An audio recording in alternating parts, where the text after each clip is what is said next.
So we're gonna talk about this game again. The World Ends With You. Why are we gonna talk about this again? Well, a few reasons, and I want to make a discussion out of it. So let's go.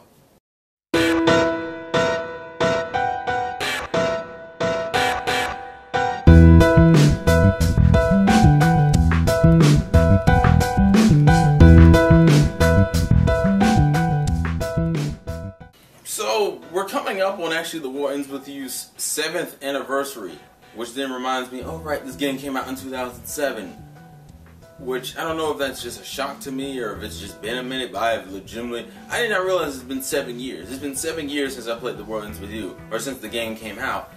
And I think I did get it on release because I don't think I pre-ordered it, but I remember getting it within that year. I have yet to find anyone who has played The World Ends With You and doesn't at least like the game. Even if you don't love it, you should at least like it. The game is G level, and there's a YouTube channel I'll probably link either as an annotation or somewhere on the in the description. Where what's the name of the channel? I think it's the Gaming Direct, where it's like it's a girl who does like a lot of retrospectives of older games, and she did one of Kingdom Hearts. And you find out that The World Ends With You was kind of a precursor to what they wanted to do with DS games in the Kingdom Hearts series. So in a way, you could say The World Ends With You kind of sparked ideas that later on transitioned into games like Birth by Sleep and Dream Drop Distance.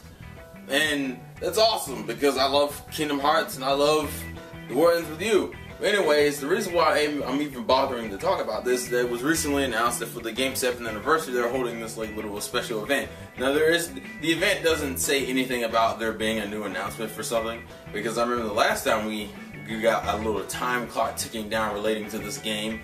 It was, oh I know, the mobile phone version of the game being ported. Like it pretty much was a mobile phone port, and people were just like, ugh. And right now the thing is like $15. I would honestly get it, but that's too much for a game that has been out on the DS for like almost a decade. It's too damn much. But it also got my interest sparked because a lot of people are like, well, we don't expect to hear anything, but it's kind of weird that they're promoting a game that only has one game in its franchise. The War Ends With You literally starts and ends with that game because there is no other game. So I'm like, why are you still promoting a game 7 years after its release? Like, most games don't get this type of celebration considering it's the first game in the franchise, which makes a lot of people start speculating maybe we'll get an announcement for the sequel. So I started thinking, if they were to do a sequel, or if they were to announce anything for it, what would you think they would announce? Well, there's one or two things. I only have two guesses in my mind personally. One is an anime adaptation, and two is a sequel. The anime adaptation is kind of straightforward because I actually think The World Ends With You would be a great a great game to anime adaptation because it works exactly the same way. It's not like, I mean, granted, you're not gonna be able to translate the touchscreen controls of the DS game, but you'll convey the hell out of that story. And The World Ends With You has a great story. And I don't want to spoil it, but it is just a really good story. The one thing the more interesting topic of the two would probably be the sequel, and then it brings up the discussion, well, if they were going to do a sequel to The World Ends With You, what would you want the sequel to be like and how it would be different? Now, I mean, I think that, because you got to realize the biggest reason to make a sequel would be to change the gameplay up a little bit, but when you think about it, the 3DS and the DS don't have that much of a difference in terms of gameplay. You're still using the bottom screen as a touch screen, and you're still using the top screen as your main screen. For The World Ends With You, the only thing you could really do is add new power-ups. The enemies really didn't matter as much as you would think they do.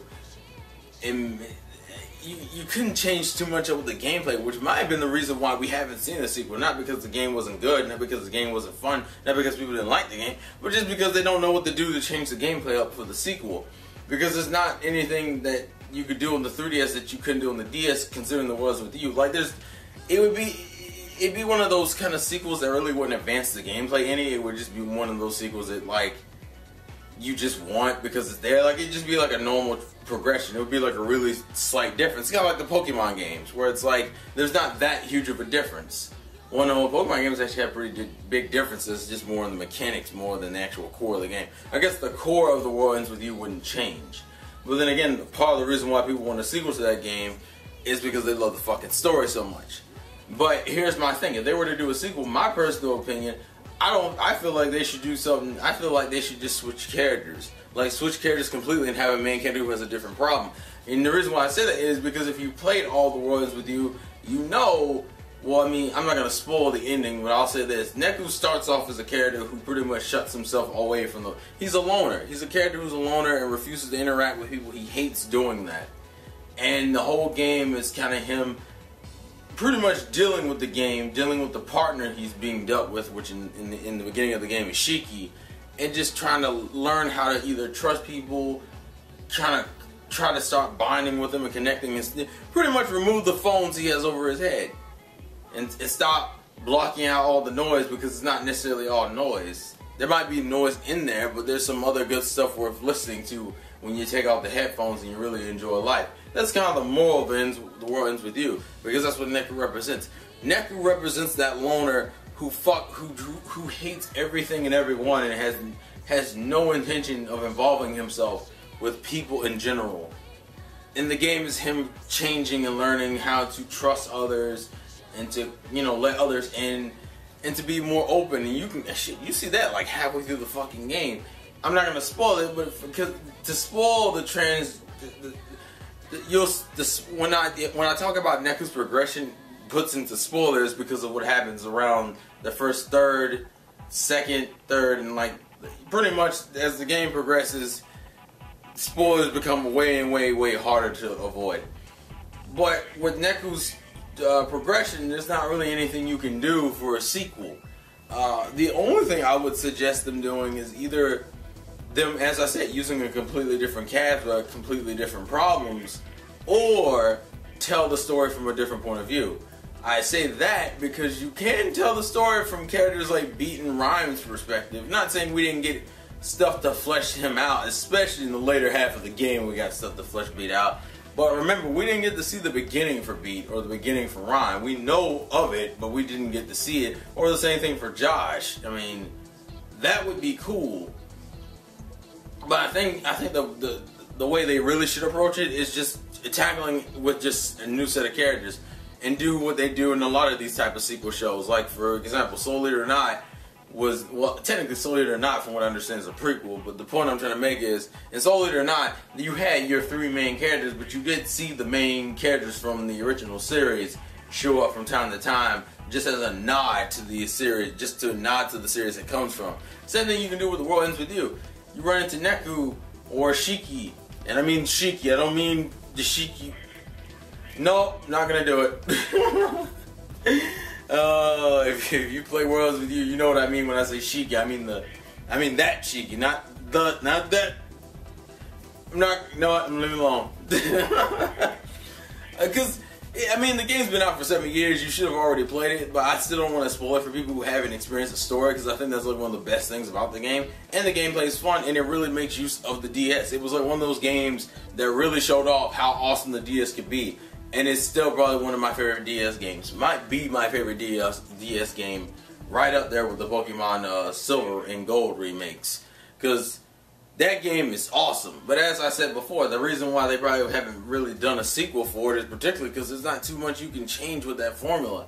I mean, even Kingdom Hearts had to completely switch gameplay styles in half of their games. That's why Rechain of Memories uses a fucking uses a card deck system, and then you go into Kingdom Hearts 2, which made good slight adjustments and made the battle more free flowing for Kingdom Hearts 2, and then they kind of started combining that and even elements from The World Ends With You into Birth by Sleep, and then Dream Drop Distance took that and made everything even crazier, and then you have Kingdom Hearts 3 coming out, which we don't even know is going to use that whole flow motion thing. So we'll see. But you know, The World Ends With You is one of those games where it's like every pin had a different function. You had to tap the screen to shoot one. You had to drag up. You had to drag in a certain direction to either slash or swipe or grab or use telekinesis to pull shit over. Like, that was all on the touchscreen. Like, that would imply that the touchscreen has evolved into a point which you can't really evolve a touchscreen. You can only find new ways to use it. But like, it's a 3DS touchscreen and it's for handheld gaming. Like, how much can you really progress a fucking touchscreen? Like, so that, which I think is the main reason why we haven't gotten a sequel, just because they don't know what to do with it. But as I said, I mean, for us, honestly, I would be happy with an anime adaptation. Like no joke, I would be happy with an anime adaptation because I know at the very least that'll get people to buy the game or be interested in the game. Because I think one of the best things, I think literally, I am so close. I am actually almost willing to just sit there and admit it, that The Words With You might be what I consider a fucking perfect game. I literally don't have any fucking problems with that game. It is insane. The story, G as shit. The characters, G as shit. The progression, G as shit. The gameplay, G as shit. The music, G as shit. And the art style, shit looks, it's so close. I swear I am so close to saying that. I am so fucking close. Actually, I'll probably put Fire Emblem up there too. That's a different story. I'm kind of like half gushing about the game and trying to do a discussion at the same time. It's hard because I love this game to death. And I really wish this game got more exposure.